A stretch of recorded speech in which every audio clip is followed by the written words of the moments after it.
Ken is rehearsing at UCLA. Uh, I think it's basically an extension of the video that we'll be watching at the end of the salon. So Michael, while we're waiting, can I ask a couple of questions? I think so. Um, I love the big band on online, and the performance that you have right there at the top. Who is that band? Who are those players, and where did you meet them, and how often did you rehearse before you recorded that, and all those kinds of questions? Bisley. Oh, was it for me? Yeah, Yes, that's ma'am. yeah, Oh, yeah, yeah. GA, believe it or not, you're the only person here with a big band. So, oh, so So far.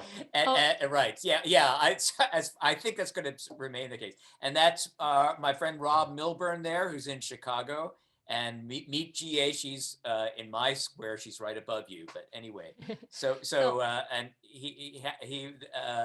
so how often do you get together with the big band? That's the question. Okay, first of all, is my voice loud enough? Yeah, yeah. Okay, because I had. Okay, cool. How often I rehearse? Not so often, because I'm not rich enough to have regular session. I Yeah. can't say, hey, can we do like once a week, every week, I pay you, blah, blah, blah. Yeah. So we rehearse every time we have some shows or recording session. So for the recording session, we only had two rehearsals, 3 hours, Right. 3 to 4 hours, two sessions, two rehearsals, and 2 days of recordings, like 10 hours each, Right. which And was very intense. was that the last time you were with everybody, the recording session, because of COVID and everything? Was that the last time you saw everybody? Yeah, and I was fortunate, sort of, because we did the recording 2020 January, right before the COVID, and then we had two shows, which is a bit strange, because big band can only only have so much shows. Yeah. So we had two shows in February, and then COVID broke. And in 2021, for live recording, live video recording, we got together in a year, and it was so great to see my players. Yeah, that was great. But Right. I would say New York, like New York players can spoil composers, especially in jazz Well, world. that's true.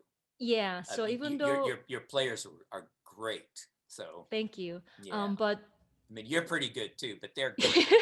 So yeah. okay, yeah, I agree Yeah. totally. Yeah. Yeah. So even though you don't really have like 10 times rehearsals, but I can assure you you'll be fine, Yeah. unless you write bunch of like crazy stuff. Um so yeah. Yeah. Sam, what I think we can do, so I think we can take down the screen and sort of start because there's a lot of people here. Look at all of you. There you go. Hi everyone. Uh, Glad you're all here. Ken is on his way. We'll give him a few more minutes. He's in traffic, but he'll be here soon, and then we'll get started officially.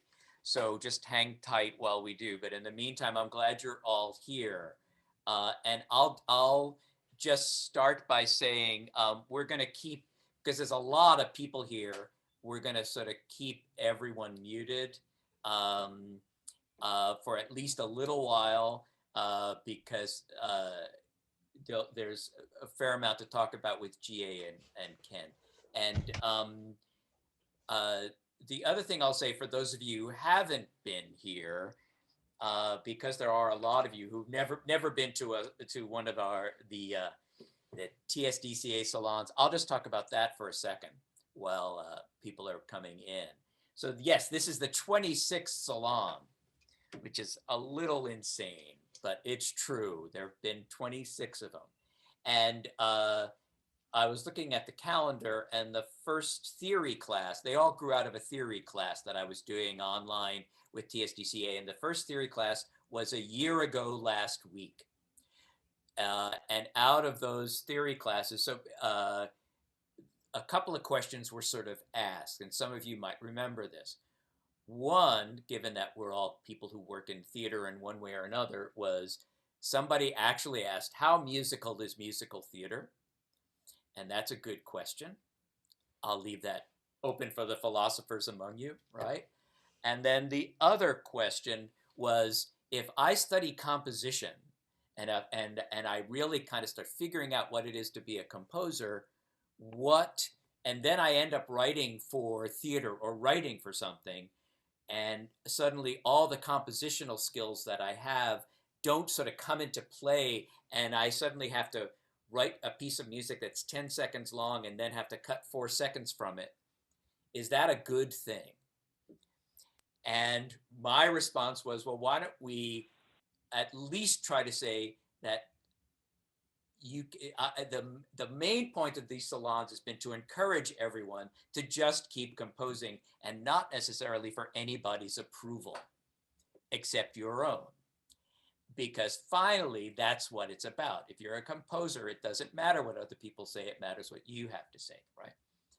And so that's what these salons have been about. So I hope it has inspired some conversation and thought and brought you, composers who you might not have encountered other places and things like that.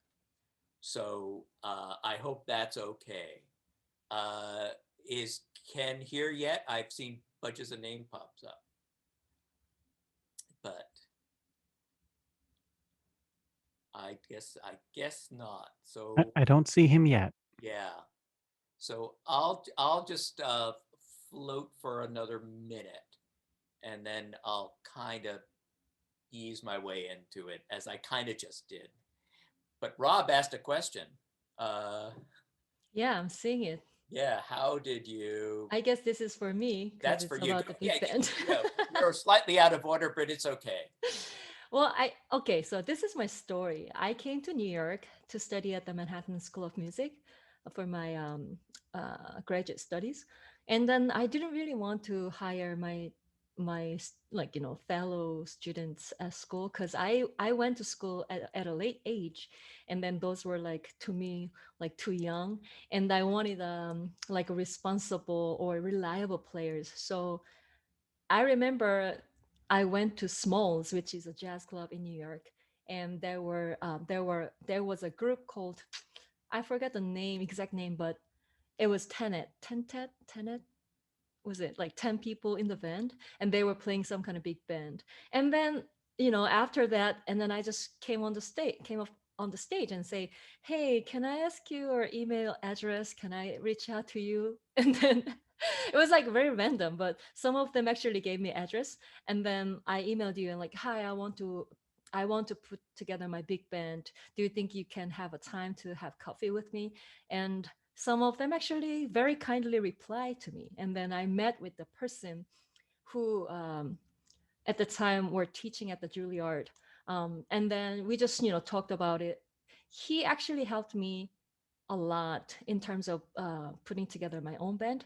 But, randomly, I just reached out to them like through Facebook, like, hey, I have my music. Do you think you will be interested? Like, so what's gonna be the worst thing you will hear? It's just no. So I don't really think, I really didn't think that, oh, I would just go with someone who is easy to get. Rather, oh, my music deserves a certain level of players. So I would just take a chance and then just ask them. And that actually sort of worked out. Yeah, And if they change schedules, no, not a lot. That's why they are professional. So they're just saying like, like I can't really be, snobbish, because I know that if I, behave bad, or if I am not really doing something good, I know a bunch of people next to me or after me, like waiting for taking my job over. So that's the mentality here. So it doesn't really happen often. cool. Uh, Before we get, because it's really great to compare Ken and GA's story, but we still don't see Ken.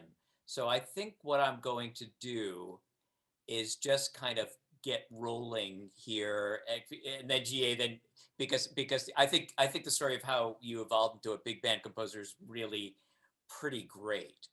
So I'm just gonna start the salon more formally, having said why we do salons. The last salon was 10 weeks ago on March 5th, and since then I've heard 4 pieces of music that have really turned me on, or 4 pieces of music that basically I wish I had written, and which is a more accurate way of putting things.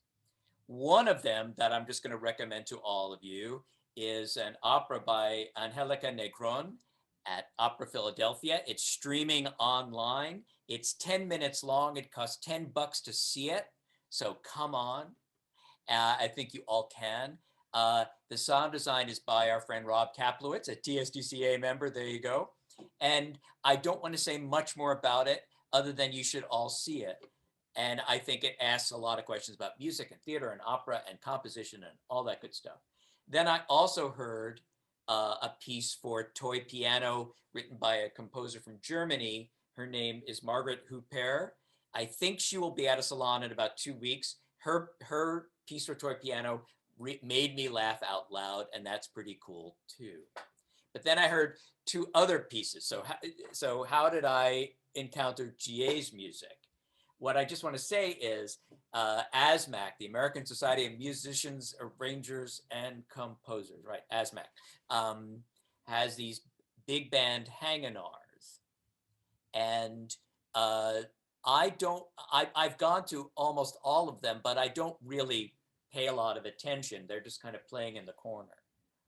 And this piece came up, and the rhythmical construction of it was really interesting.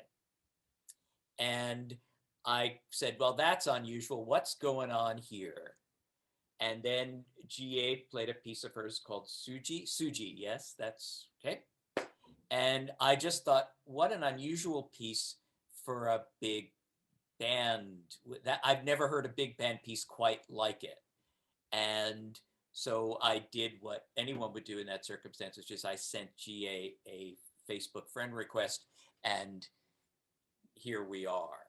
So what I think I'll do, and then Ken will just join us when he can, is let's just listen to some music, and then GA will just talk about it.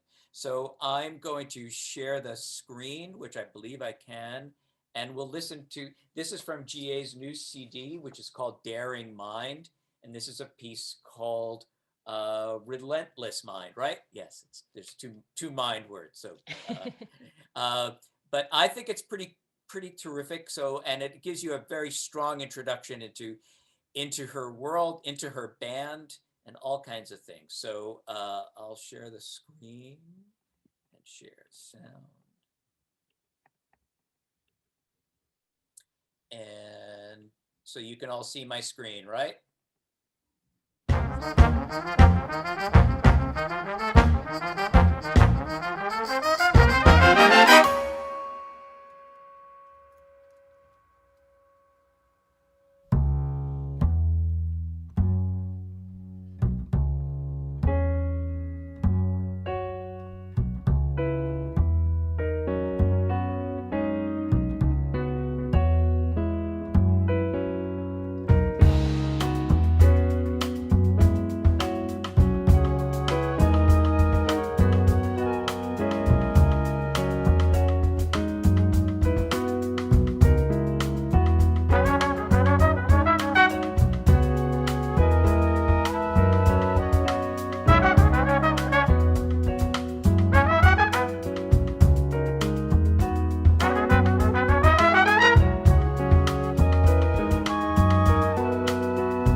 Yeah.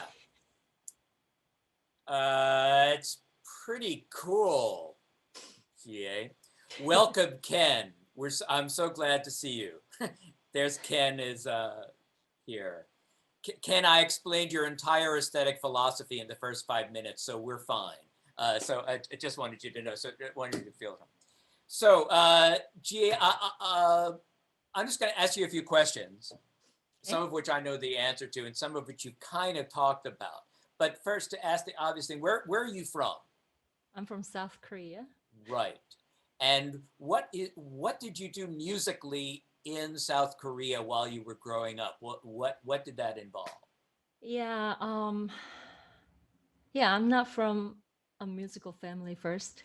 Neither am And I, so it's totally fine. All right. yeah, and then I had only 6 months piano lesson when I was 9, and that was my only piano lesson Right. entire life.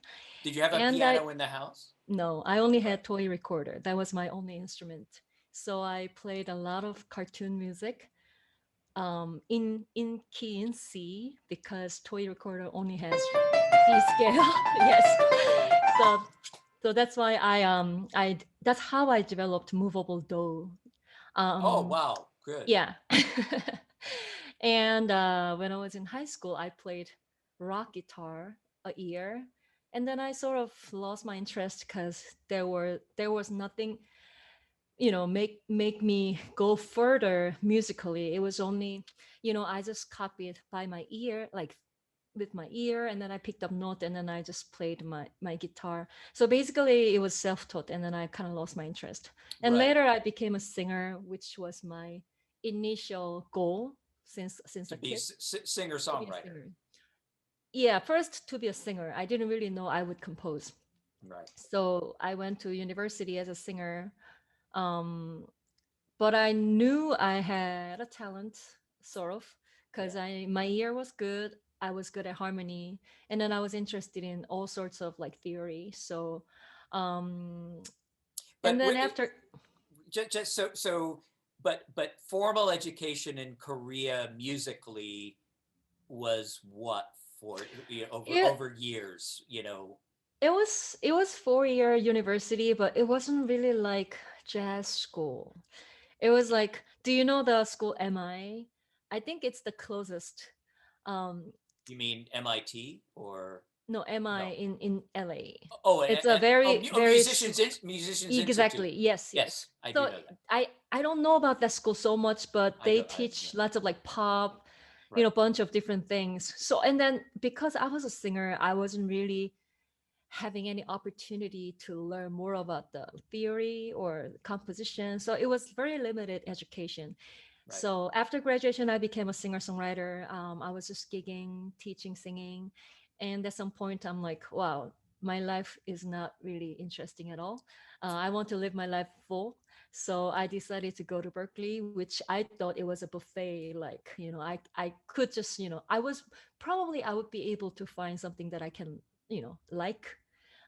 So that's why So I decided. just to ask this, um, you kind of answered this, but so you got to Berkeley, assuming you were going to be studying singing and composition, maybe something like that. I auditioned as a singer, but I knew that I would study composition, but I didn't know what it would be. What it would be? Had you ever heard a big band live? No, not at Right. all. I didn't even hear any record. I didn't even know that form was existing. I, So, that's really the sentence that I find really interesting because to the extent that I hang out with jazzers, it's kind of a hierarchical lifestyle. You become part of a band, you play with a band, mhm. you solo with a band, and eventually, if you're really good, your name is McNamara and you lead the band, whatever. But that's kind of the way it goes for almost everybody.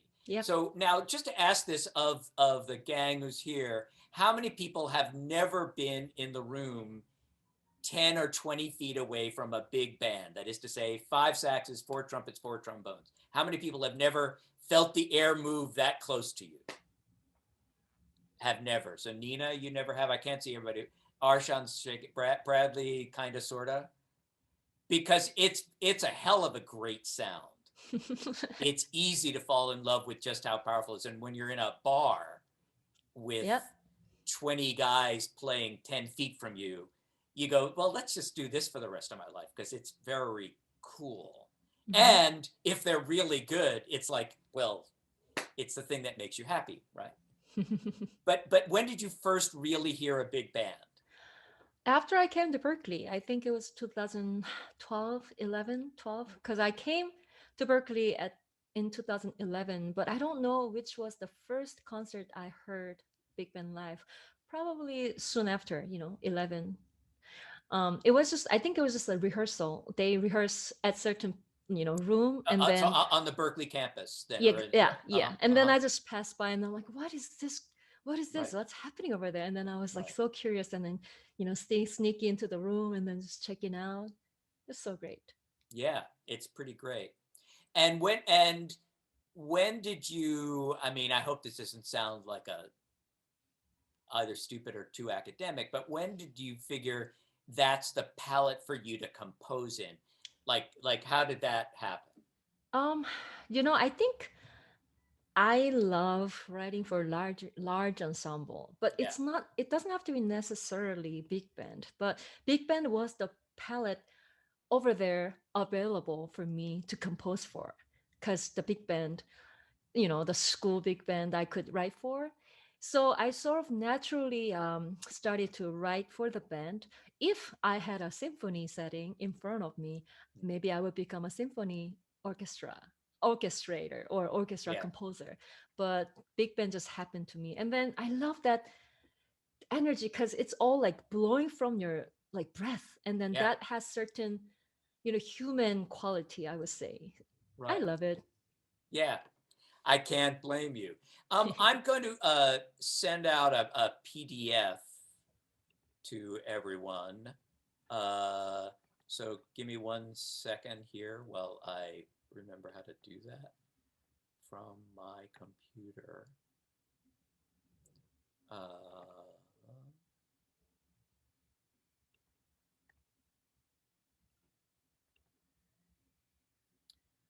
okay, it says here it was sent successfully. So this is a little reduction that I made of what we just heard of Relentless Mind. And all I want to do really is what's interesting to me is the way you seem to work, and I don't know everything you've done, but I know some things, is that you basically look at the palette of the big band as kind of your area to explore. Oh, I see. Maybe I sent it to Sam directly. Let me make sure I send it to everyone. Sorry, because he just sent me a message. Sorry, everyone in meeting. We're going to do that one more time. I'm so sorry. Relentless. Okay, let's see how it goes now. I can conquer this technology. Um, okay, it just seems to me what's interesting is that well, there's several things going on, but the main thing is to be slightly simple-minded about it. Most of the time when you're writing for a big band or a big jazz band, there tends to be some sort of melodic construction, some sort of song based sort of thing, and you're going to sort of find your way around that. I'm being very simplistic because there are obvious exceptions to that.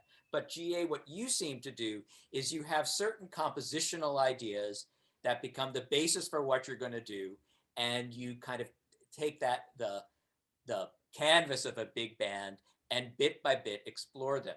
So uh, the PDF I just sent you, do you all have it somewhere? Okay, all right.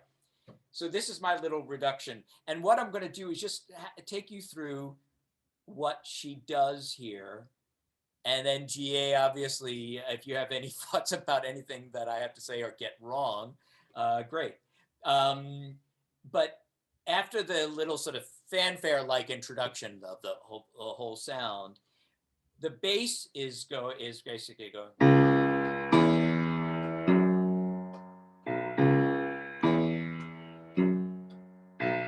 that's all the bass is doing. That's basically all it's doing for quite a long while, rhythmic variation. So that's basically the idea. Yeah, about right, you know? Then the piano comes in a few bars later, and the piano is playing this. And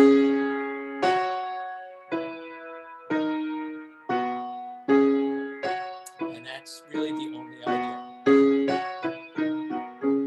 Right?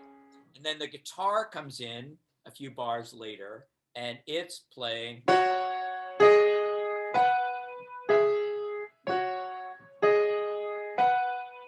That's basically it, right? So far, GA, I haven't violated, your aesthetics at all, right? But the point is that these are three relatively simple ideas. But when you look at the score here, they're not really always playing together.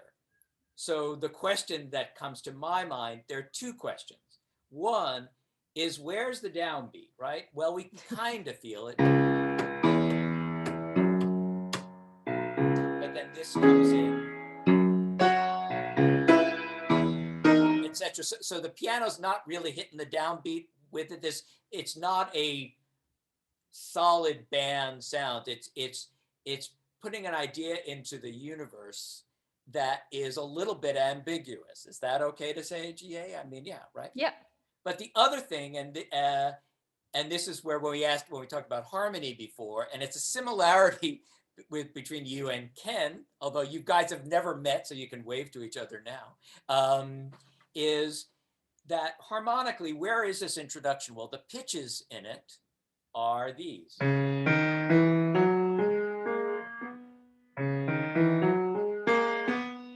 Does anybody know what that is other than Ken or GA or me? Anybody know what I'm doing there? Oh, it's okay. So it's Dorian, right? That's basically where you're at here. So it's not about this, right? Or even not even about that. It's more about these pitches.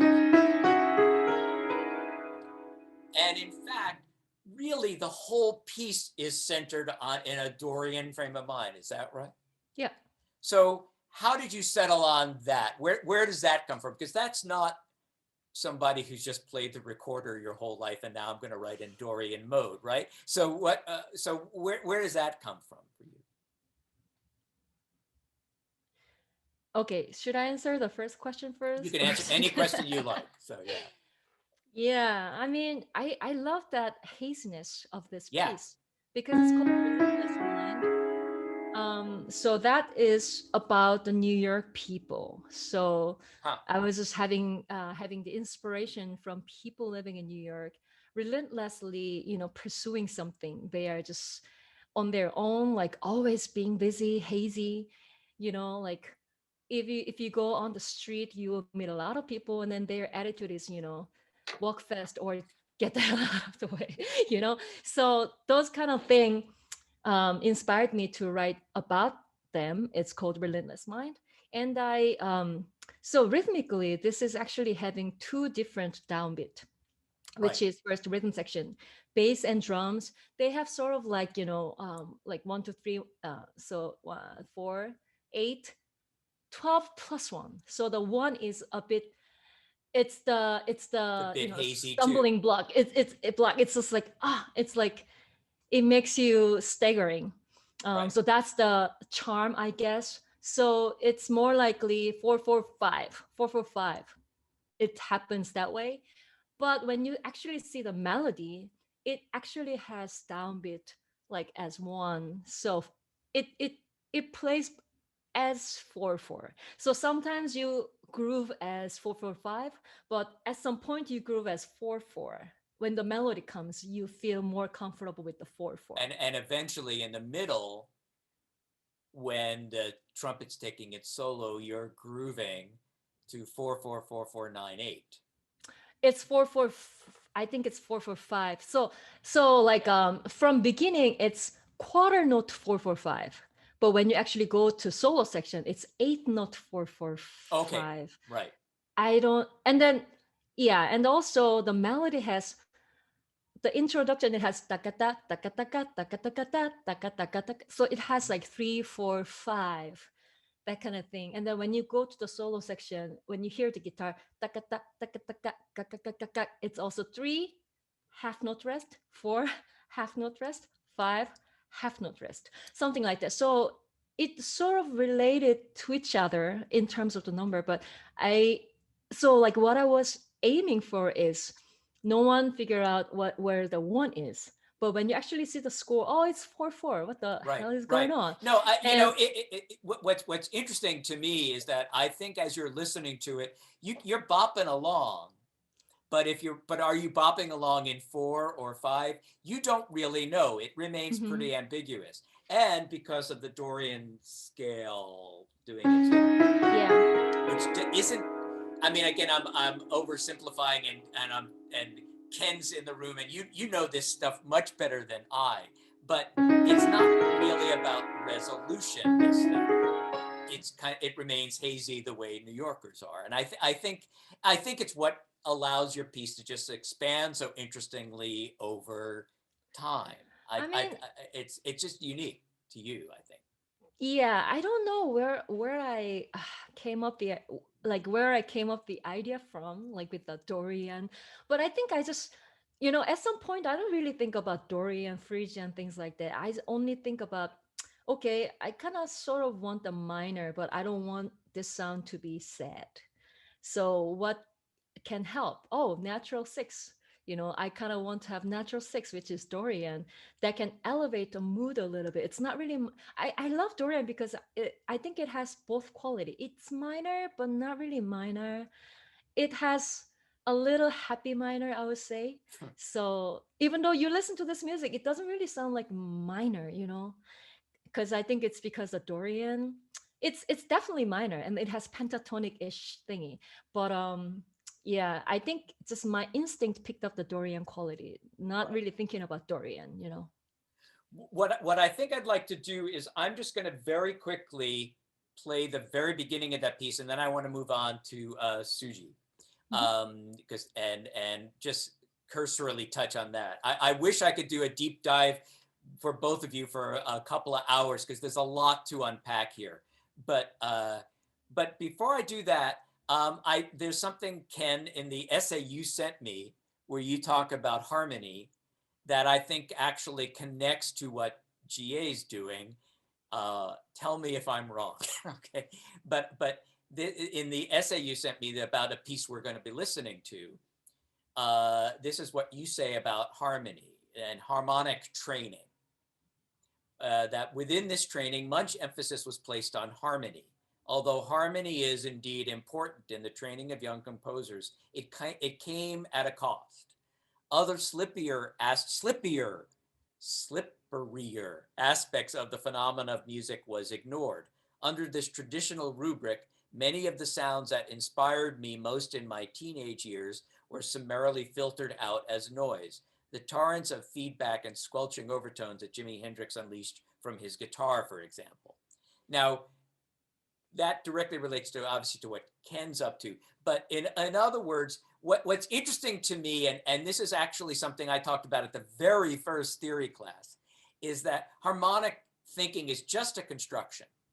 Minor chords, major chords being having the quality that they do, that's just a construction. But what's interesting about what you do, because I think, is that because you're basically not concerning yourself purely with harmony, you're expanding your ideas slowly, bit by bit, over time. And that's really interesting, and finally what composers do, I think. You're not limiting yourself to that. Is Yeah, that I think, reasonable? yeah, exactly. I think, what I really think about composition is concept, like what can be rememberable. And then some music I wrote has a lot of like jazzy chords, like thick, lush chords. But for this composition, and then especially for this album, Daring Mind, um, I sort of limited my harmonic language just to have more concept in it. And then Mhm. um I think it's also a balance too. If the rhythm is so complicated, I don't want to intimidate anybody with the thick harmony. it Right, it right, it's about the right. balance. And it's interesting. So here, I just so now that you have a little bit of the score, I'm just going to play the very top of Relentless Mind again, just so you. And then what I'm going to encourage you all to do is go buy the CD because there's a lot. There's a lot there, and you know, you should just support her work. But I'm going to share the screen again and just listen to the beginning again. So. Okay, it's here. So just we're going to hear the very, very beginning and just listen to how she introduces these ideas after the fanfare, so to speak. And I'm going to stop it after about a minute or so. But you can, and the other thing I would say is, so the flutes, the woodwinds come in. They're not real. They're playing sort of fourth chords, basically, and then when you listen to the whole piece again, you'll notice that like the melodic, so to speak, idea that comes in at 32 is really just a fragment of an idea. It's not really saying this is a melody. It's saying this is an idea, and I'm going to sort of exploit this as an idea for a while now over this hazy harmonic, not really harmonic construction. That was a mouthful. I hope that was reasonable. Here's the beginning of her piece again.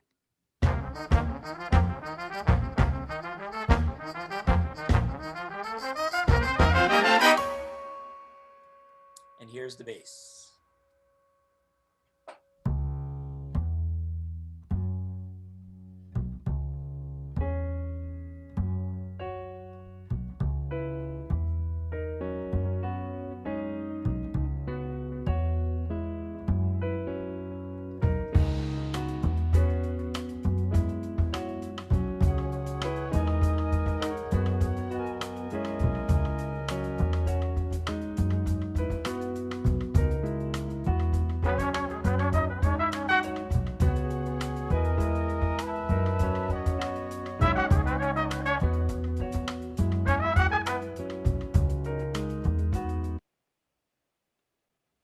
It's not fair to stop it, but I'm going to anyway, because I want to get to the next piece just for a bit. I just think the way you introduce ideas is very provocative and very compositional. Is that a reasonable thing to say? It's, Yeah, you thank know, and I think that's to be appreciated. So now I'm going to send a second PDF to you. These Well, PDFs are all about the fact that I know how to use Finale. What were you going to say, GA? Sorry, go yeah, ahead. while you're sending, I was just gonna say, I think, we all should think about like the notation organically, because music came first and notation follows. If Yeah. we only think about like measures and bar lines, things like that, maybe you would limit yourself. So that sometimes you can think about just music itself, regardless where the bar line happens. So It's notation's really just about communication. You got to give mhm, those folks yep. something to lean on, while they're playing. And those are really good players. So I'm very. Let me know when you all have this thing. So this is the first piece of GA's that I heard. And this is about a friend of yours, right, GA? Yeah. Yeah. Do you want to just say what that is first, and just give us some background? Yeah, Suji is my friend's name, and she is a very positive, happy spirit person who encouraged me a lot to be a composer. And I wanted to dedicate a piece to her. So it's called Suji. So I limited myself a lot. I only Right. used major chord, nothing else but major chord. And it has some kind of like number play as well. So the melody actually starts with one note and then two notes, Right. three notes, four notes, five notes, seven notes. Yeah. Right. Gradually adding notes. Right. Yeah. So everybody. So now you can look at the score and just see, again, just like in Relentless Mind, she just sort of introduces the idea of the piece here, and I think a very interesting way. So first, there's this rhythmical idea. So this is the first thing I saw that Tuesday evening. And I said, okay, 3/8, 4/8, 3/8, 6/8, 3/8, 4/8, 3/8, 6/8. That's interesting. I don't see that all the time in jazz charts, you know? And what's going on, I'm probably going to butcher this because I haven't played it in about 2 hours, GA. So, forgive me and don't give me the gig, okay? But I'm sorry. Here we go.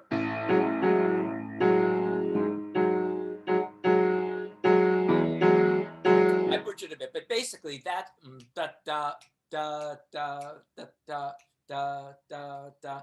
That's what the rhythm section, so to speak, that's the piano, is playing at the top of this piece. And what GA was just saying is then your melody, your melodic idea, you can see that with the flugelhorn starting in measure 10. So why don't you tell us what you're doing here? Because I think it's pretty cool. Measure, Yeah, yeah. I mean, so With the melody. with the melody, yeah, Yeah, yeah. I started with the one note and then adding one note And then after that. So two and then three. Yeah. we're at the bottom of the page. We're at bar 34. Now 41. And now we're up to 9 notes. And then 10 notes. Sorry. That's maybe the first time you're outlining a major chord, right? Nice E major chord for all you guitarists out there, right? And then around 55 or so.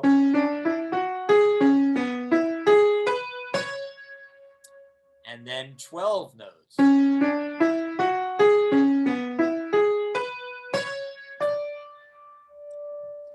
So but what to my mind, what's great, GA, is that you have this idea and then this other kind of rhythmical idea that's complicated but still feels like it's grooving underneath it, right? I think as a composer, the challenge is how can you make one simple idea into a composition that doesn't bore you, but still stick to the idea? It's a challenge. And then It's right. if you limit yourself as a composer, it's very challenging too. You have the urge, like, I want to show off something. I want to show off my harmonic knowledges. That kind of urge, keep on continuing bothering you. But as you do more of that, I think we all grow as a mature composer, as so to speak, to just learn how to sacrifice yourself into the composition so that composition can shine instead of you shine. So Right. I don't know, I'm still learning too. Yeah, well, we all are still learning. Mm-hmm. No, but what's interesting to me, and I guess what I kind of keep coming back to, is that these are not necessarily jazz player ideas. When I first heard this piece, I said, so the piano is playing in some independent, slightly groove sort of place. And then these other ideas keep accumulating. And what I really loved about these, now that I've looked at the score a bit more, and we'll play a bit of it now, is we're going to play like the first 5 minutes or so. See, so basically, we're in this kind of world, sort of, and if you're going to become harmonic, because nothing about this is terribly harmonic until you'll see, and I'm going to try to scroll through the score, the big score, when we hear it. But right around, where is it? Sorry. Around bar 90, you kind of do a key change. And for the first time, we hear a pretty cool chord that's basically, these are the trumpets. And the trombones are here over B flat. And when you hear that coming out of the full brass, full trombones, and then the saxes are kind of playing around it, it's a very dynamic moment. and it is what? It's about 2.5 minutes in ish. So it's a real slow build to a new It key is. center, sorta. And then we'll follow the score a little bit more because for the first time you actually see, oh my God, chord symbols for them to play with, right? And I just want to say, again, some of my best friends are jazzers. It's true. Some of you even know that, but that's just unusual to me how you construct it to that point. And rhythmically, just to say, where did this rhythm feel come from? I think I came up with the piano pattern first. I don't, re- Again, I didn't really think about, okay, this is gonna be 3 4 3 6, but rather I felt "Nka, nka, nka, nka, nka, nka, nka, nka, nka," which turned into 3 4 3 6. So I just felt that groove, and then I just noted it. And over that, like when I had that groove rhythm section part set, and then I was like thinking, okay, I would just introduce simple melody slowly. And as you mentioned, I really think that it's like architectural approach. As a composer, Right. you have to aim for it. So like, when is going to be the moment that you surprise people, or when it gets boring, until when you have to introduce another idea. Sometimes you have to kind of like like skim it in a whole picture. So around like 60 something, I introduce like Lydian mode, if I say shuffle, like. And then Mm-hmm. and when I have the moment, it's like, and then you have more instruments coming in too. And then like Michael said, around 2 minutes or so right before the solo, I switched key centers finally. Before, it was just like A forever, but It's and really right. later it just moves around another key center, and then you finally, oh, it's moving, like that kind of excites you. So yeah. Yeah. And the one other thing I'll just mention that it's your one sort of concession to jazz. That's a weird thing to say, so indulge me. Is somebody's going to take a solo, right? Hmm. Because that's not necessarily what an orchestra is going to do, right? I mean, with a jazz band, you have people who can improvise, so you need to kind of build to the point where now somebody's going to take a solo, and you give them a key change, right? Which is pretty great. And that's how the piano is, where the piano is. Hmm. It's pretty great. So I'm going to share the screen again. I'm going to do my best to turn pages. I am not a great page turner, but I'll do what I can. So I'm going to share the screen. Okay. And let's get rid of this for a second.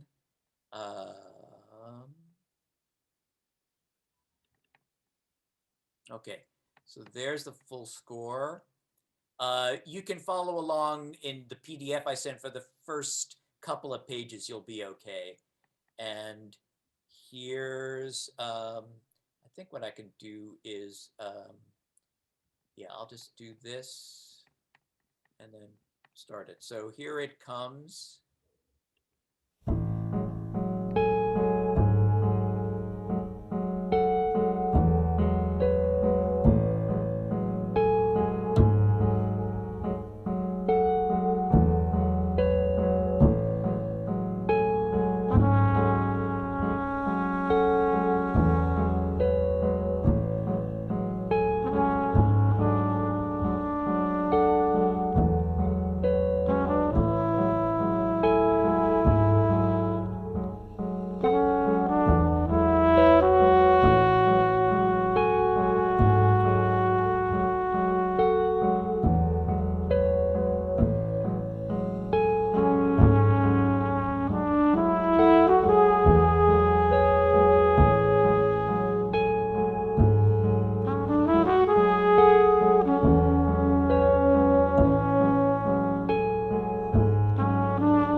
buy the CD, and you can hear the rest of that mystery. Okay.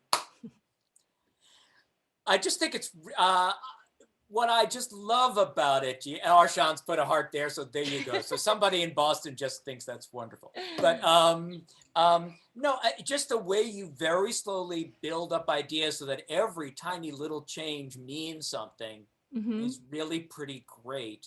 And it's also, it's not, again, it's forgive me, but it's just not typical jazz orchestration. It's you. I keep thinking is it Stravinsky with Woody Herman? Okay, it's like you're gonna just see this palette of a big band and sort of just define your universe within it. And I just think that's great and maybe even a little bit inspiring. So I hope somebody here finds that interesting and inspiring. Huh? Maybe? Who knows, right? So I just think it's great, GA. Um, and there you go. That's really what I have to say. I just think it's really interesting. What's next for you? What are you doing next? Where does it go for you? For the big band album, I don't know, but I am in the process of thinking about next album. Yeah. I would probably do something with the Korean rhythm, Korean percussion instrument, whatever.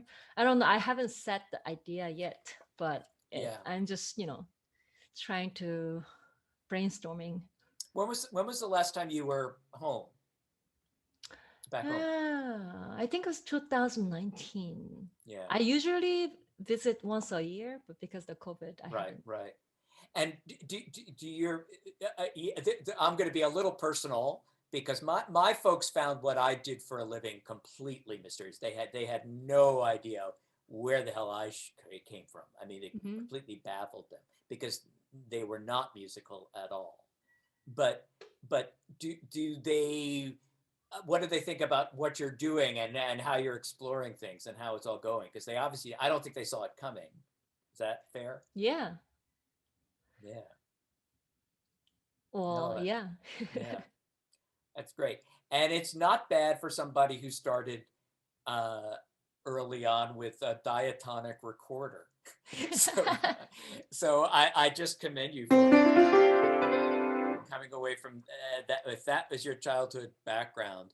I'm going to shift over to Ken, and I think there are interesting similarities here between the two of you. So I'm just glad even virtually, we brought the two of you together. So welcome, Ken. Hey, how you doing? Hey, And are thanks you for in having me. LA now? Is that where you I'm in are? LA right now. Yeah. Yeah.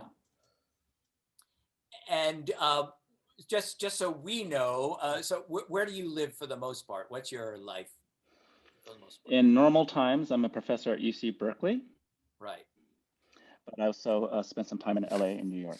right. And like GA, you singing is an important part of you in an early on experiential way, right? I mean, it's It's part of what I do. I'm a yeah, composer, I'm a vocalist, and also a sound installationist. right. And I know some of this from reading the essay, and we'll just talk about it in a second. But Mhm. but talk a little bit about discovering yourself as a singer, making sound young Well, person. it's been a really long journey, right? And there are multiple histories. What you're seeing, this musician life, this is Plan B. I had a whole different life as Plan A. I was born in New York, but then when I was about 8 months old, my family moved to Japan, and then subsequently we moved to Switzerland. And in fact, at the international school in Switzerland is where I started learning English. But all my teachers were British. So initially, when I was a kid, I spoke English with a British accent or accent. And then when we finally settled in LA when I was 7, in the neighborhood I was growing up in on the West Side, I didn't look like anybody. I didn't sound like anybody. I certainly didn't sound the way that they thought that I should sound. And as a young, sensitive person, or I think, like many people, I just wanted to belong. And so not having any mentors, right? Navigating this diversity space at that time, my first life plan was try to resolve this issue of identity and really prove that I was American. So I worked really hard, not only in academics, but also in sports. And I got a congressional nomination and I went to West Point. And then, so that was my plan A. I was going to go there, serve my country, prove I'm American, become a general, come back to California, and become a senator. That was my life plan. And I thought I was on my way.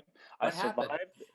I survived the hardest year of my life still, the plebe year, the first year at West Point, where you're basically hazed every day, all day long. It was traumatizing. I survived it though. But then going into the second year, I suffered an injury in a training accident and I couldn't continue it anymore. I had to quit West Point and come back home and stay with my mom in LA and convalesce for 2 years.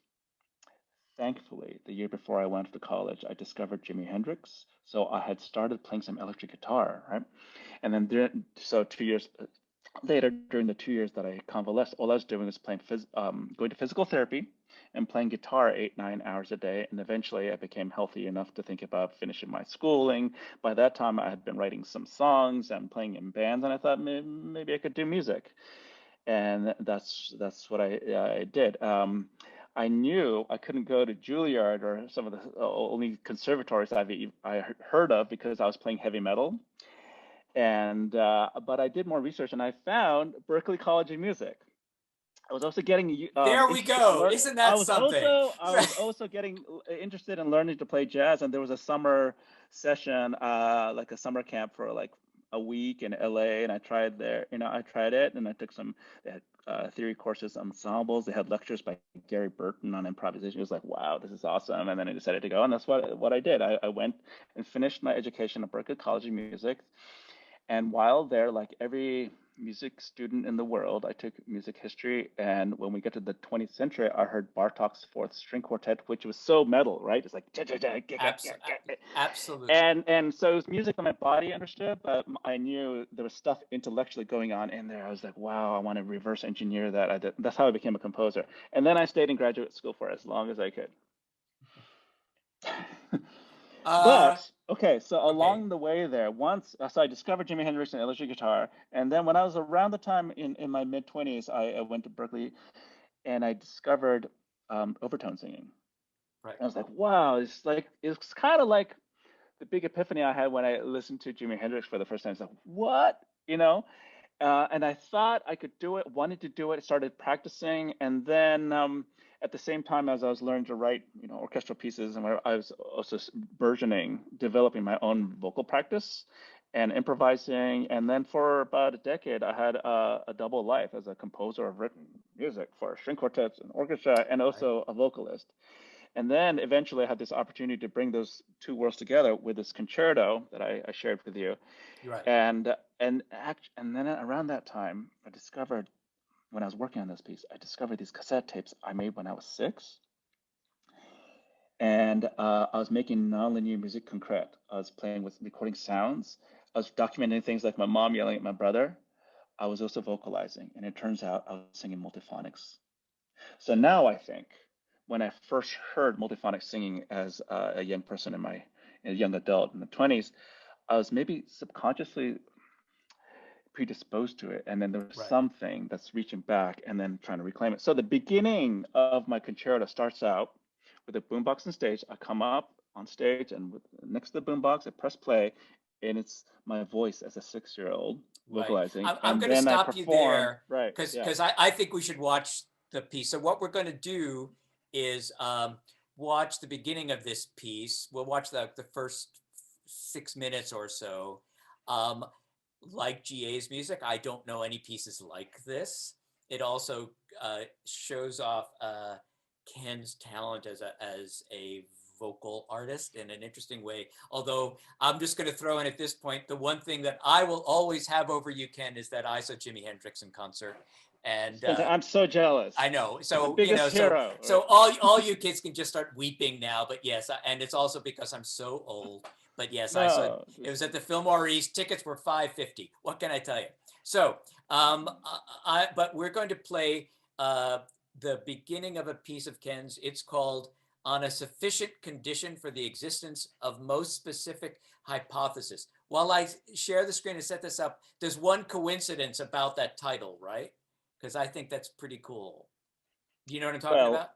Yeah. Well, so most of my music, my project in classical music is to bring the person specificity of jazz and rock, right? When we listen to Hendrix and Coltrane, it's implicit that we're listening to those specific, unique, remarkable individuals.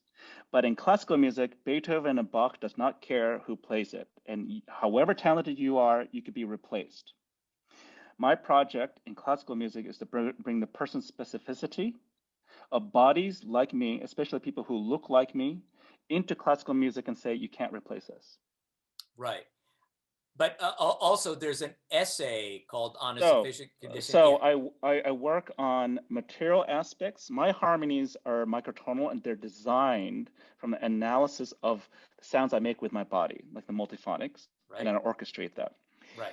And then I also work on like the poetics. How do I conceptually also broadcast that this piece is authentic to me? So that's where the auto-archaeology of the sounds of my 6-year-old self play into it. When I'm singing with my 6-year-old self, it feels different than anybody Right. else were to do it, right? Right. And then along with that, I did like I think you guys all have done this, right? A vanity search. You look at your name on Google and see who else with your same name comes up. Okay. I found another Ken Ueno, and he's a computer scientist. And he wrote this article called "On a Sufficient Condition for the." Well, it's such a long title. Actually. On a sufficient condition for the condition existence of most specific hypothesis. I have it written in front of me, so I'm cheating. And the article he wrote adds improgul, and then I just took improgul off, and then I used that as my title. Right. So now I've been doing traveling with it, and it's recorded. My piece comes up first. Right. There you go. So you've never met this other Ken Ueno? No, I haven't. We've done some email exchange. He's here right now. He came to the salon. No, he's not here. He also plays electric guitar, and he has an Aerosmith cover band he calls Aerosmith. Oh, fantastic. Anyway, so let's hear some music. So this is Ken's piece coming at you.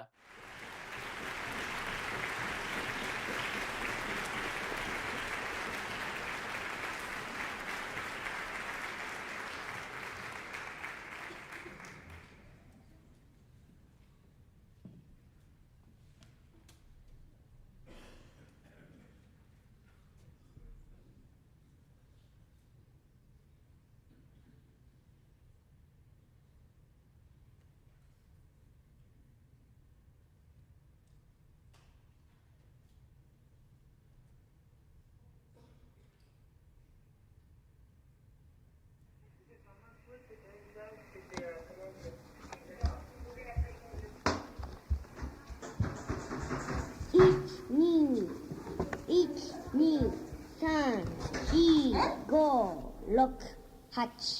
個あるのじゃない。誰だったん。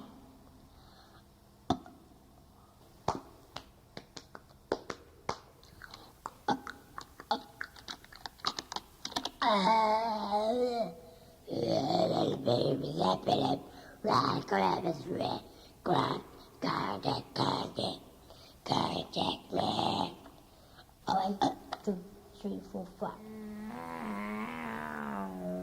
Da-da-da-da.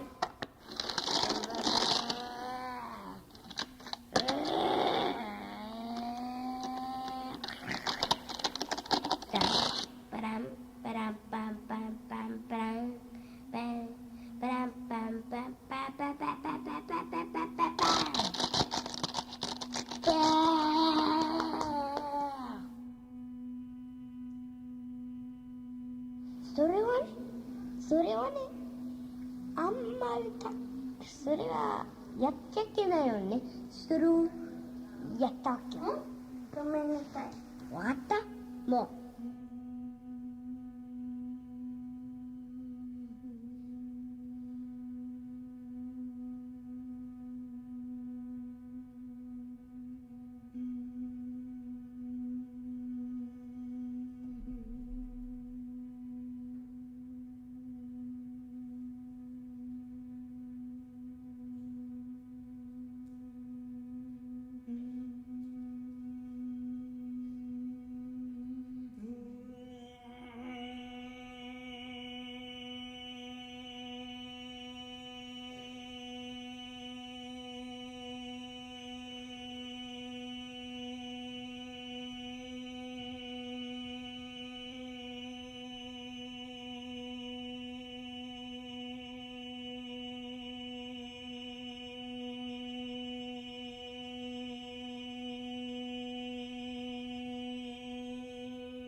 And I'm going to stop it there.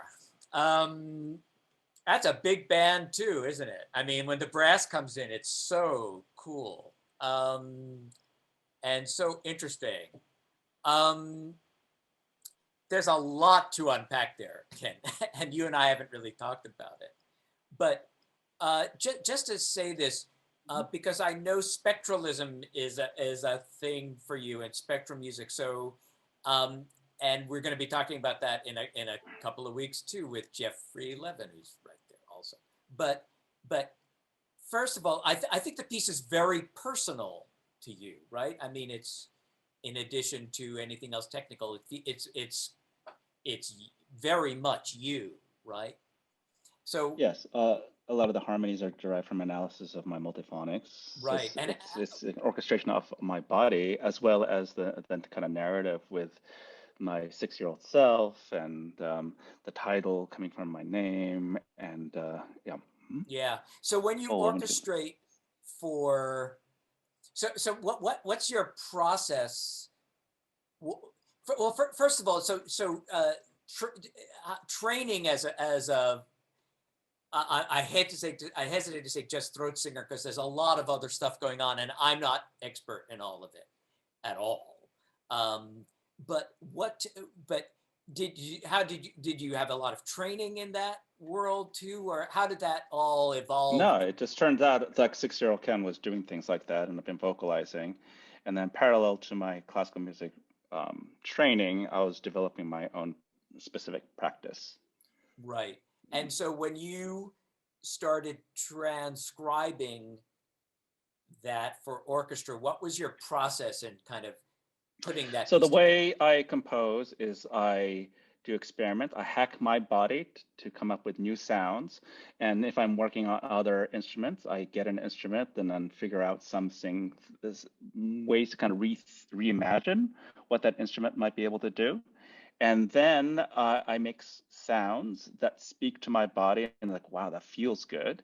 And then I analyze it, those sounds based on spectral analysis or some of these kind of tools on my laptop. And then I get a bank of sounds and frequencies that I work into harmonies and I orchestrate them and create a structure based on these imaginings. So it starts from a kind of empirical, space of play and a kind of gut feeling to assess these sounds are cool. Yeah.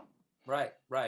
And then because it's interesting, I hadn't really thought about this till reading other stuff and thinking about it this week. Because the fact is, yes, Jimi Hendrix didn't notate anything, but if you turned the equation around and tried to notate what he actually sounds like and put that into an orchestra, there's a lot of interesting notes that start showing up, right? Yeah. I mean, notation, as we normally think of it, serves Western classical traditions, right? There are other alternatives. Right. And so what I tried to do is think of notation as coming from the body first, and then a way to translate what comes from the body in salient ways, appropriate ways that's most efficient in communicating with the performers I want to collaborate with. And they're not always people who can read music. But in this case, I'm collaborating with the orchestra, and this is the most efficient way to communicate with them because I'm an American composer. My experience is that I get 2 rehearsals and a dress if I'm lucky. Right. Yeah, and then they're 30 minutes. So it has to be able to go. But that also means that in my strategy, the orchestral parts, if they're professional musicians, it can go. Right. But then the different, really unique, weird stuff that would take years for people to train, I could service. Right.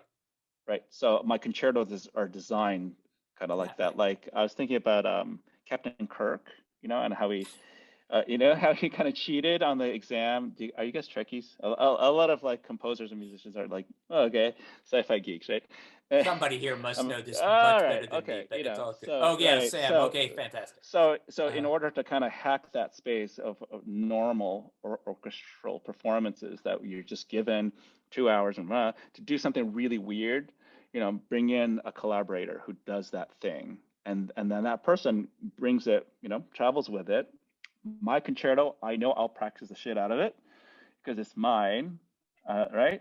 Right. And then when I'm at rehearsal, I know at least I'm sure of what I could deliver. Right. Interesting. What because of time, what I'm going to do is shift to the other piece of yours, and then watch the video that first I'd heard of you, Ken, but I didn't really know anything of yours until I watched this video. And this is certainly written for somebody who can read music, Lord knows. Yes. So the way this video came to me is I believe I'm on Jennifer Coe's mailing list or something like that. And so this video came my way. Now, before we watch the video, I'm going to share the screen. We'll just look at the score for a second because I do think this is an example of notating for extended technique, as we pretentious musicians might say, right? So, so give me a second while I get that together. And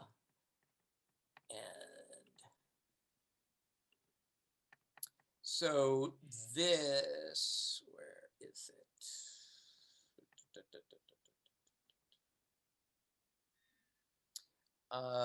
Gosh, I guess, is it? I'm sorry. It must be in here. I have it printed, but hang on a sec. Sorry, I'm a little slow.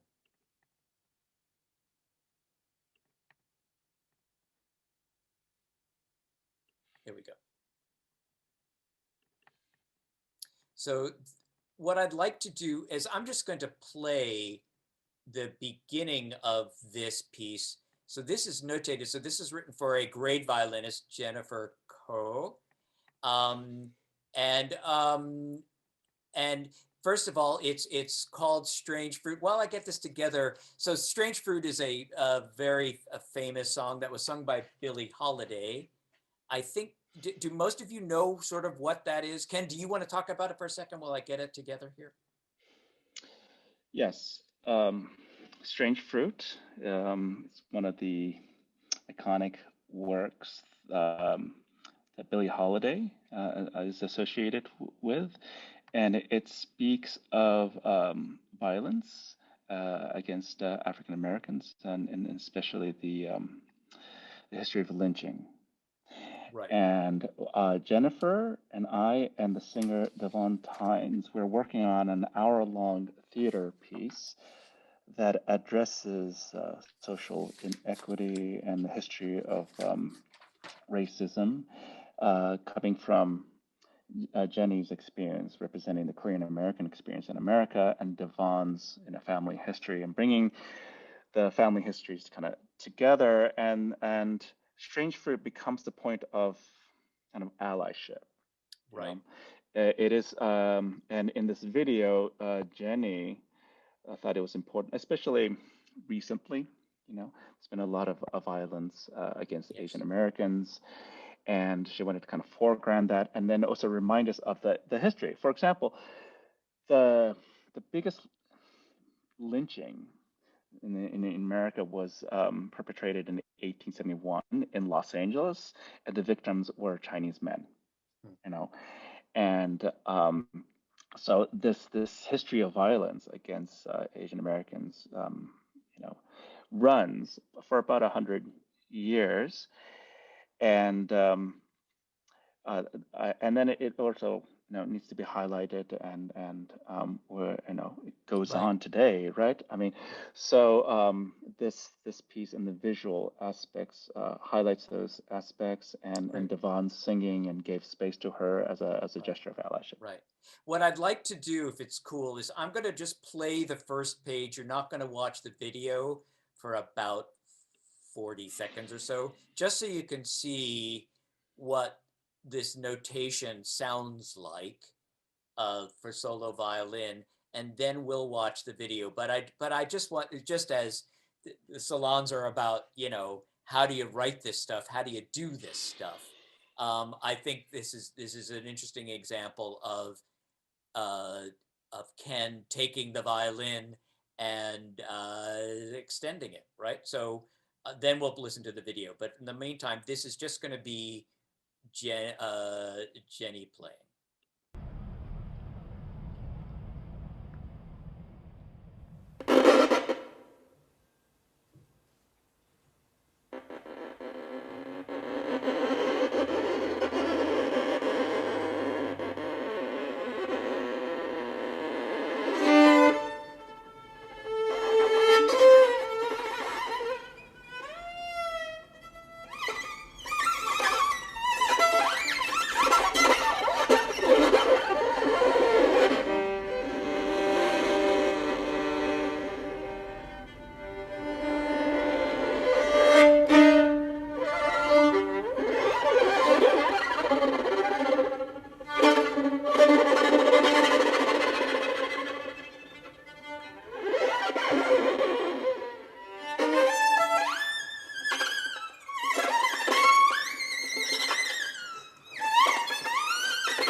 And that's basically what's going in the first page.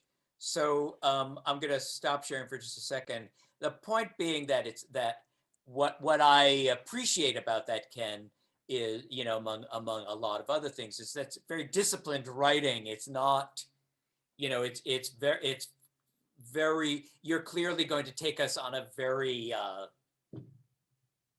meticulously constructed, I don't have better words right now, through this piece that's all based on this song. Just a couple things about Strange Fruit. This is a song just which there are certainly we can listen to the Billie Holiday recording, which is great. But one thing to say about this is that Strange Fruit as a song, and this is something I didn't really know, it was written by the pen name was Lewis Allen, but that is actually a fellow whose name is Abel Mirapol. Yeah. And one thing I didn't know is that if the name Mirapol rings a bell at all for any of you old lefties out there like me, it's that the Mirapol family adapted Ethel and Julius Rosenberg's kids, and that's why their last name was Mirapol. So that's pretty interesting to me too. Ken, did you know that, or? Yeah. Yeah, I didn't know that at all till just looking it up this week. I mean that's wild to me. Jenny was after she made the video, she was concerned that some people out there, Strange Fruit is so iconic, right? Yes, and yes. then some people have different associations, and then some people think that it's sacred, Yes. And in fact, in consulting some scholars like George Lewis and Robin Kelly, Sure. they gave us kind of access and said that actually the history of the song, if you know it, is written by this white man as a space of creating space of allyship for Billie Holiday. And it was in that space of this kind of license of it that we felt even more empowered to also kind of signal the violence against Asian Americans at this moment. Right. So we'll have a look at the video now. Now, just as a warning, it is disturbing, in a word, but it is certainly real, and sort of speaks for itself. So we'll watch the video now, and I'll see you on the other side. So, sec.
Hanging from the poplar tree,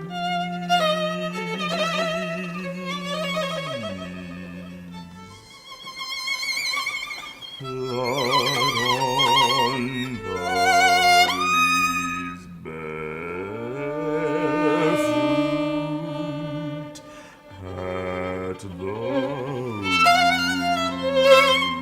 blood in the pastoral scene. Southern strange root, the bulging eye of the gallant trees, and the twisted mouth, scent of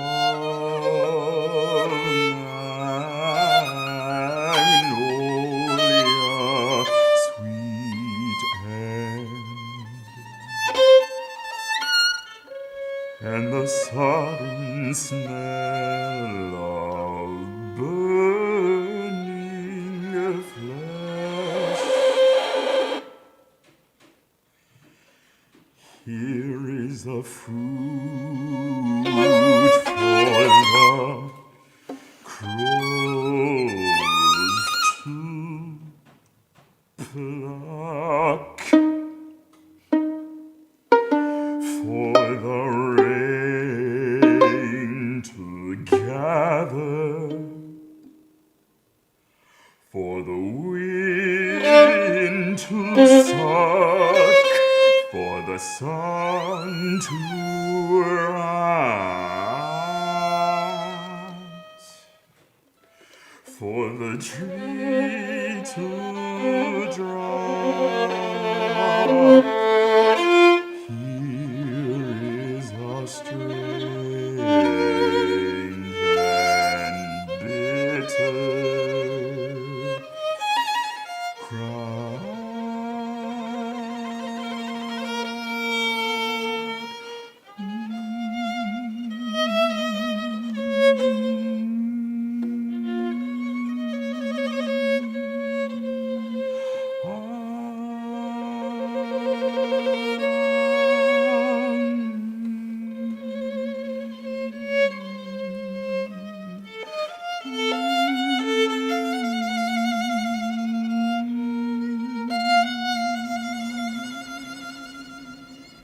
southern tree.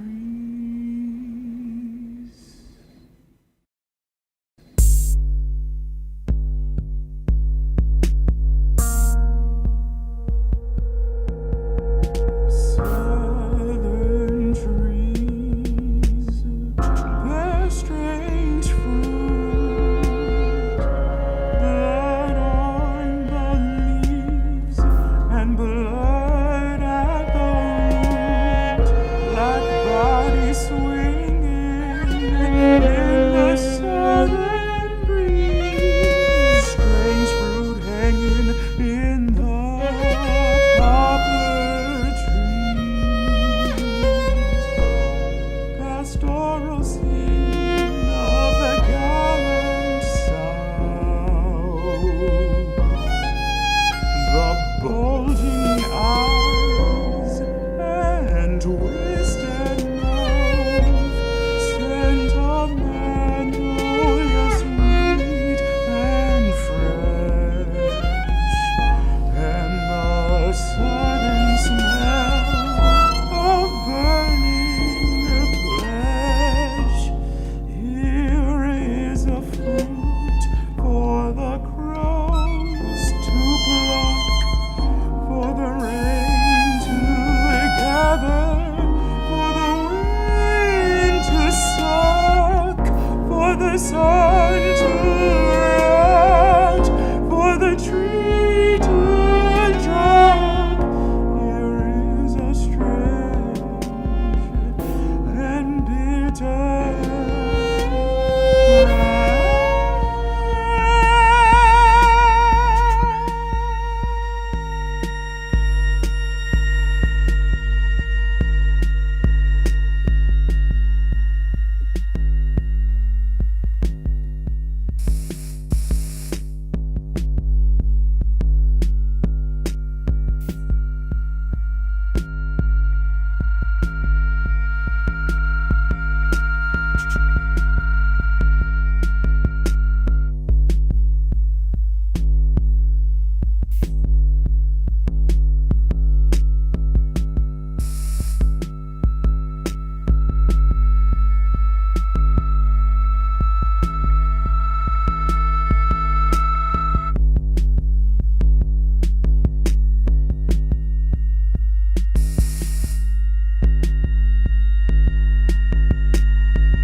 So, um,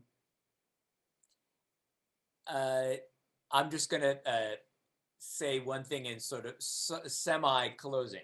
In this salon, I think we've met two very, very interesting, distinctively interesting artists who are exploring their music and their vocabulary in great and dynamic ways.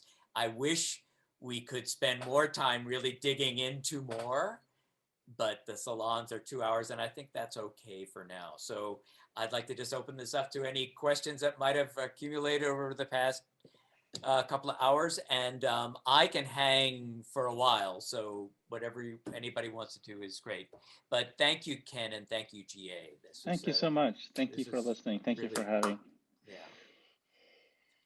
So Melanie, who's running the chat? Because I've lost track.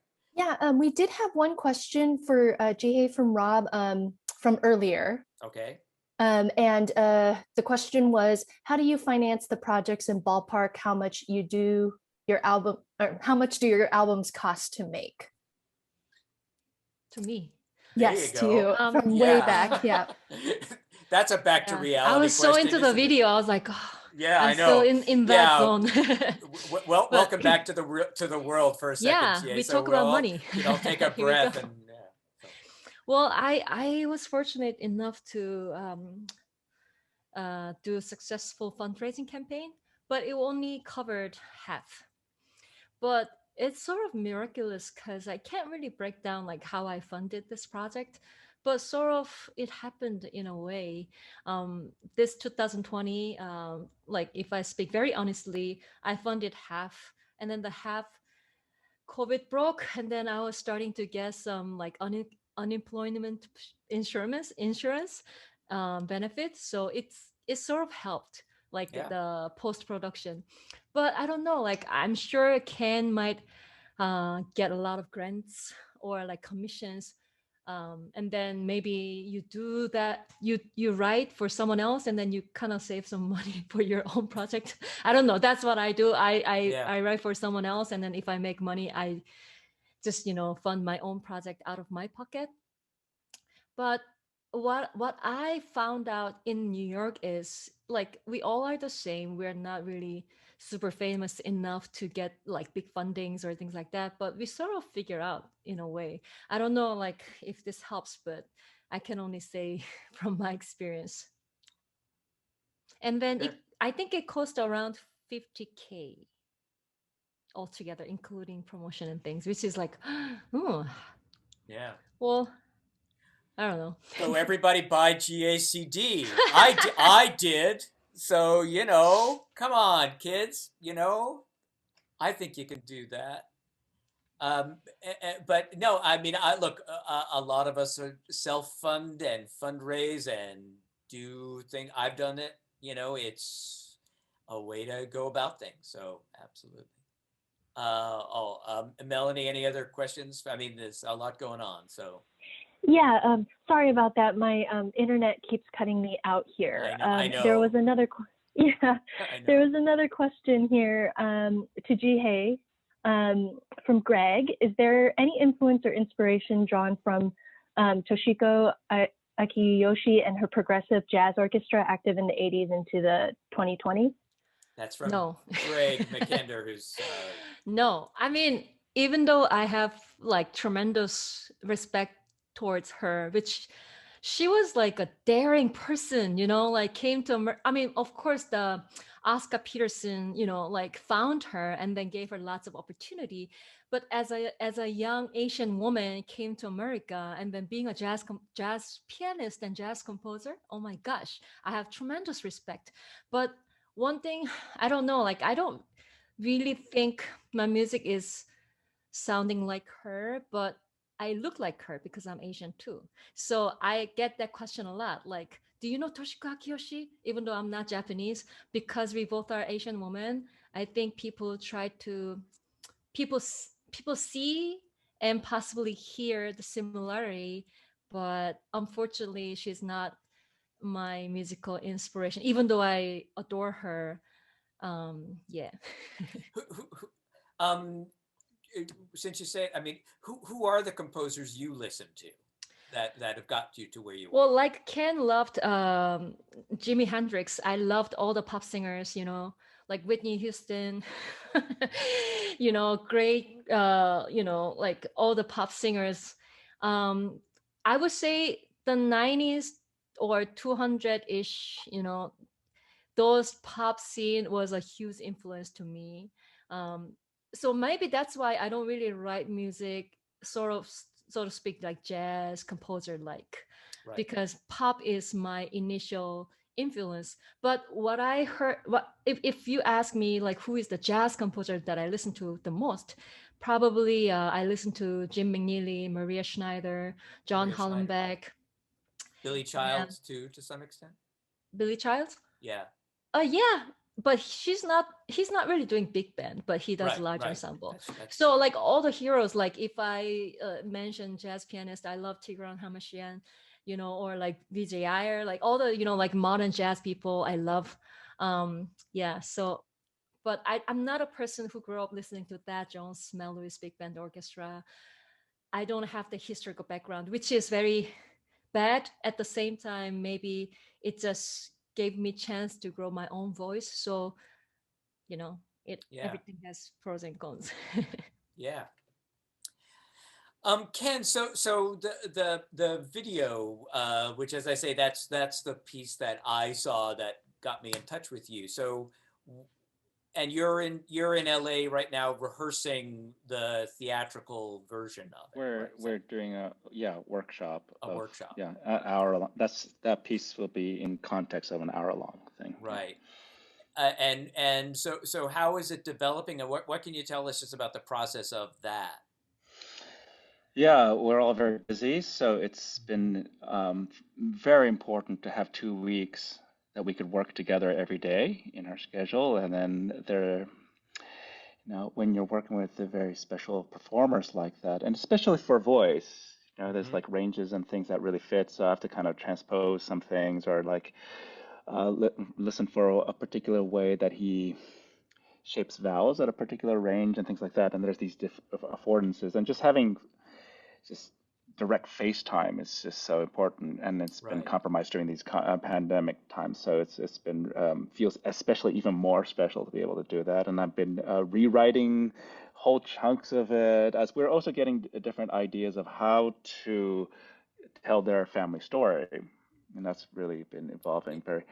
It's a complex program process as a composer. Normally we think of just writing notes and then they play it, but it's their story. So I'm really being like a facilitator, listener, and then I'm also versifying, taking their words and putting into the libretto too, and then seeing if they're comfortable with it and how Devon sings it, and also making sure that Jenny has kind of equal time on stage. And then So it's also challenging because he's a yeah, baritone and she's a violin. Most of her range is above she's his, above right? him. And then Right. yeah, so it's also kind of challenging in terms of like, if they're the only two musicians, how do you give enough variety and then set the voice when it's it's lower than the one instrument you're given. Are there, so I mean, because I have no idea.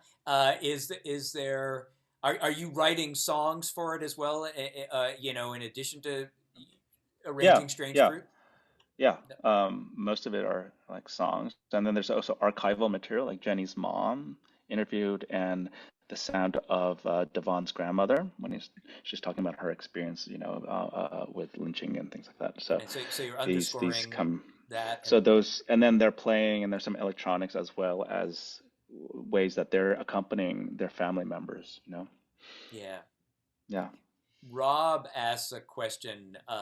Rob, do you want to ask it yourself? Here, I see you right there. Do you want to just, because it's a good question. So, Ken, in the first piece, the conductor was dressed very much like you. Are the two of you sort of partners? Do you travel to different cities and to different Oh, orchestras okay. together?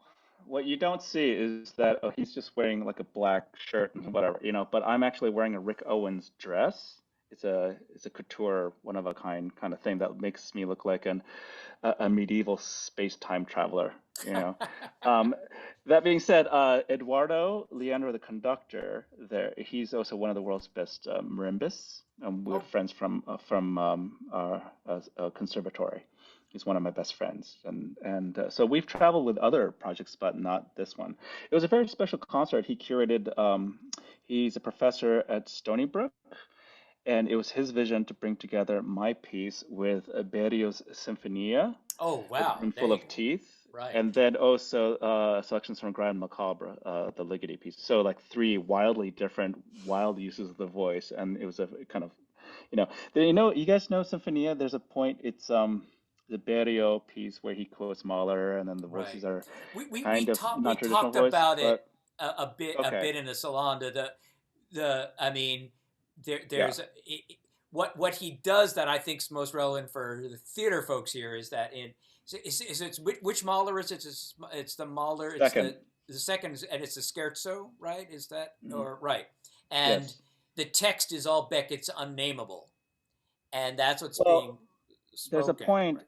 in the piece where Berio asks the name of the conductor for that evening's performance and the composer and the name of the piece of another piece on the same program to be inserted. Oh So wow! it's been one of my bucket list things in life to be that composer and Oh, my piece be other thing. Yeah.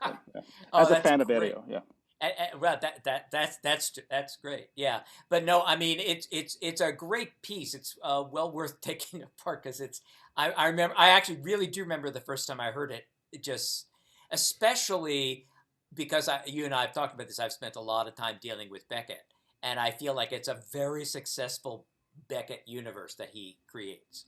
That it actually call that going, call that on, while the motor of Mahler is sort of happening, but all with all these other notes around it. It's pretty great. I haven't heard it in a while, but it's pretty great. And now the piece with Jennifer, are you how did that begin? You just know each other and one thing led to another? Is that it? Sort of. Well, they had been working on it for 3 years now, Wow. and they're such most of their lives they're the frontline people in classical music. So if you want a violin concerto or if you want an opera, they're the people you call. And most of their lives, they perform music that pre-existed. And this is an opportunity that they felt that this is really important at this moment, especially to turn that agency around and create something about their life and experience, right? And so they started working on it for 2 years before I came into the picture, and they were looking for different kind of pieces. They didn't have a composer involved, so it was very hard to find enough pieces for violin and baritone Yeah. too that they Right. could do together, as well as have those pieces really service the narrative. And so then they called me up, and I've been kind of disentangling some of that and listening and try to facilitate and give voice to their families. Great. It is just about 2 o'clock, says here. Any other comments or questions by anybody who wants to unmute and say something to anybody, or ask any questions or anything at all? I think there's a lot to unpack here with these two composers, so I hope this was interesting to you. Bradley, you look like you're leaning forward, about to say something. No? Or I have a comment for both of you artists. Fantastic. I guess maybe just because I'm younger, the best word I can use is that I found a way to connect with both pieces, even just listening to segments. Ken, your collaboration, it really helped what I think the arts is all for. I think that it's very beautiful and it's very full circle when the piece is ending, or at least this um, experiment of it was very I don't know the word, but it like gift wrapped everything and it explained the reason this matters, and it's so important to our society. So thank you. You too as well, Gia. Very I was listening to the music and I'm like, this is almost the exact same way I just go to an instrument and I just turn off the lights and I just play around, and I connected so deep to the way I guess it's a motif. I don't know. I'm sorry. I'm so young into the music world. it's okay. But Go at it, everything was building and it's very the only word I can use is yummy. Yum. That's great. That's great. No, look. And Bradley, you and I don't believe we know each other at all, right? No. No. I'm just some guy, um, but, as I said at the very beginning of the salon, and as I've kind of said at every salon, this is about saying you don't need a gig or a director or anybody to tell you to create something. What you need is just need to create something. And the only person stopping you from composing is you, right? And if all of us as sound artists and composers need a, and the other thing I say all the time is if you spend your entire career subjecting what you write to the opinions of a director who tells you that you have to cut something, there are times when that's great and that's the gig and that's cool. But if that's all you do, that gets weird after a while because it's counterintuitive to why you study composition in the first place. GA can expand 2 or 3 ideas over 6, 7, 8 minutes. That's fantastic. That's what it's about, right? And Ken, same thing. Ken, that concerto that you heard a bit of, that's about what, 12 minutes long or so, something like that, right? I mean, it's the expansiveness of the ideas, how you can make that happen. That's really thrilling when you can get on that ride. So Bradley, more power to you. That's great. Salons and other things this week, just to say this. So on Friday, not officially a salon, but close enough. But Roz will be here, and he will talk about his music. And then on Saturday night, we do a performance of In C, all of us. And you can read about that on our website. Ken and GA, you're certainly welcome to join us and play In C. You can join us and play that too. Because In C is about the experience of playing it. It's not so much about the experience of listening. It's about playing it, which is, I think, pretty great. And then next week, Sarah Anglis, who's been with us at a bunch of salons, so after the annual meeting week, we'll be talking about Daphne Oram, and she's a trip too. So, and then 2 weeks from now, Jeff Levin is going to talk about spectralism and Ligeti and other things that we kind of touched on today. So, I think that's the deal. Anything else in Chatland or anything else anybody wants to say? Okay.